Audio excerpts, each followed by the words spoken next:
Hi, I'm Carl Azuz. Welcome to this Constitution Day edition of The World from A to Z. We have some fun stuff coming your way today, including a Constitution quiz. But first, you have to say that in a cheesy news voice. But first, as Americans prepare for the constitutional exercise of a presidential election, an exercise outlined in Article 2, Section 1 of the governing document, we have a report that illustrates the ever-changing ways in how voters get information about candidates.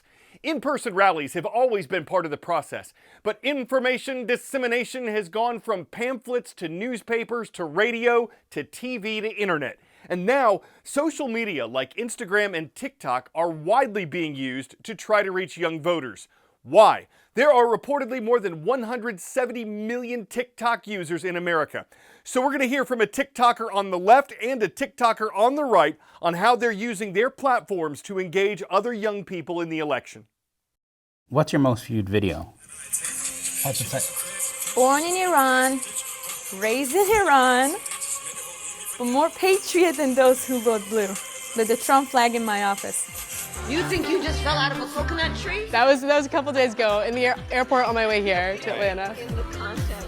Donald Trump is the biggest, most existential threat to Gen Z's future. Nearly all TikTok users said in a survey that they use the app because it's entertaining. But more than a third said they also use it to keep up with politics. Listen to this rant that Donald Trump just went on at his... It's been a really fun time to be on the internet. So I met with two Gen Z TikTokers to talk about how and why they make political videos. You guys want to know what's worse than a liberal? Despite what some people refuse to believe, Donald Trump is receiving so much support from people that are young, kind of like my age. Right. Nessa is an Iranian immigrant who's amassed thousands of followers with her pro-Trump TikToks, many of which show off this MAGA store in Forest Lake, Minnesota. You will get compliments from most people on social media as long as you support their opinions, and I believe the algorithm also plays a huge part, specifically on TikTok. God bless you. I followed you. Facts. You know when you're posting this stuff that it's going to start a debate. Yes. And that's kind of the point? Kind of. Yeah. I believe I'm providing a space for Republicans and Democrats to have debates. What are you seeing on your feed? I mostly see Trump stuff. Finish getting ready with me while I talk about. I went to the same high school as Barron Trump. For those of you who I'm don't gonna know, save this to Barron watch it Trump later. Just graduated high school. Sure, you might have been seeing online engagement for Donald Trump, but that's because young people are really, really scared of it. Mariana Pecora works with Voters of Tomorrow, a non-profit focused on getting Gen Z to the polls. Quick take, what's your least favorite thing in Project 2025? Mariana is a big fan of Vice President Harris. You edited this? This one I had some help from one of our younger volunteers. Right. We were specifically trying to reach a younger Gen Z, almost Gen Alpha leaning audience with that. We've been talking about what Congress can do to support young people. Congressman Bowman, what you got? Congress. At this point, just about every member of Congress has either a Facebook page or an Instagram or a Twitter. Not all of them are on TikTok, and I think that's okay. Yeah. Not everybody is suited for it, but I think it's really important and exciting that there's a lot of young people working in politics that are focused specifically on content creation right now. Hey, North Carolina Democrats, we just got done. The best messenger for a member of Gen Z is another member of Gen Z.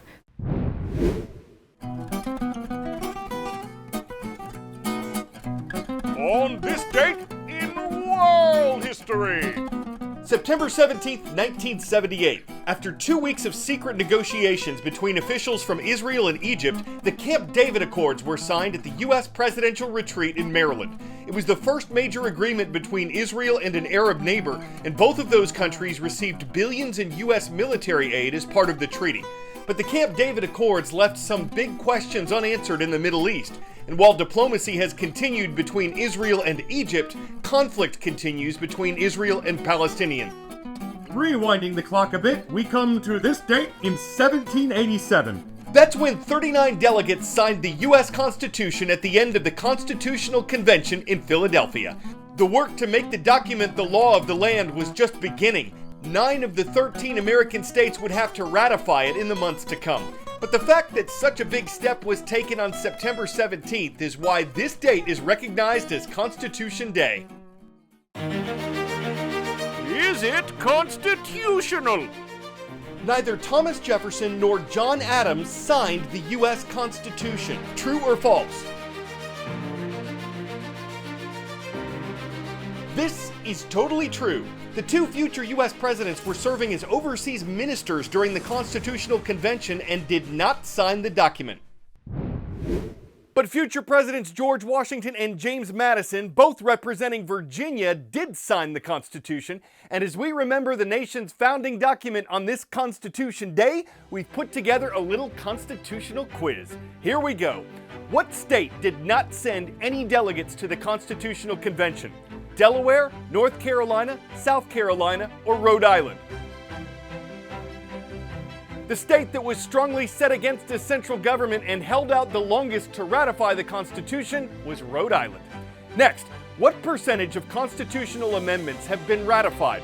25%, 13%, 4%, or less than 1%? There have been more than 11,800 amendments proposed and 27 ratified, so the number is way below 1%. It's actually closer to zero. Hey, speaking of amendments, the 27th Amendment, which was ratified in 1992, concerns what subject? Voting age, presidential succession, poll taxes, or congressional pay?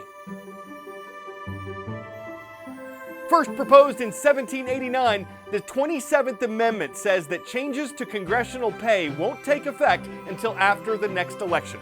Finally today, what constitutional phrase follows promote the general welfare in the preamble? Ensure domestic tranquility, secure the blessings of liberty, provide for the common defense, establish justice. Right after the preamble mentions the general welfare, it states, and secure the blessings of liberty to ourselves and our posterity. Happy Constitution Day, everyone. Word of knowledge. Which of these snack foods was invented the most recently? M&M's, Reese's Cups, Fritos, Cheetos. Of these options, the one invented last, which made its debut in 1948, is Cheetos. A bag of Cheetos with world-changing implications? It sounds a little cheesy, but officials are saying this little bit of litter had a whole lot of environmental effects. It started with a National Parks post about an open bag of Cheetos found dropped inside New Mexico's famous Carlsbad Caverns, where only water is allowed, and for good reason. The post said aside from the risk of attracting animals, the snacks, softened by the cave's humidity, formed a perfect environment to quickly spread mold and fungi via curious critters like insects. Rangers reportedly spent 20 minutes removing resulting molds and debris from inside the cavern to mitigate the effects. Rangers say the spilled snack may seem trivial, but, quote, to life in the cave, it can be world-changing. We're making our way from the southeast to the northwest today, beginning in Fayetteville, Georgia. That's where the Wildcats of Whitewater Middle School are watching. It's great to see our friends in Mrs. Glover's class. Next, we're taking flight with the Aviators. Mrs. Dukos' class is soaring over Cedar Valley High School. It's in the city of Eagle Mountain, Utah. And we land in the Evergreen State. Mrs. Rain's class, we see you at Mason Middle School. Thanks for watching in Tacoma, Washington.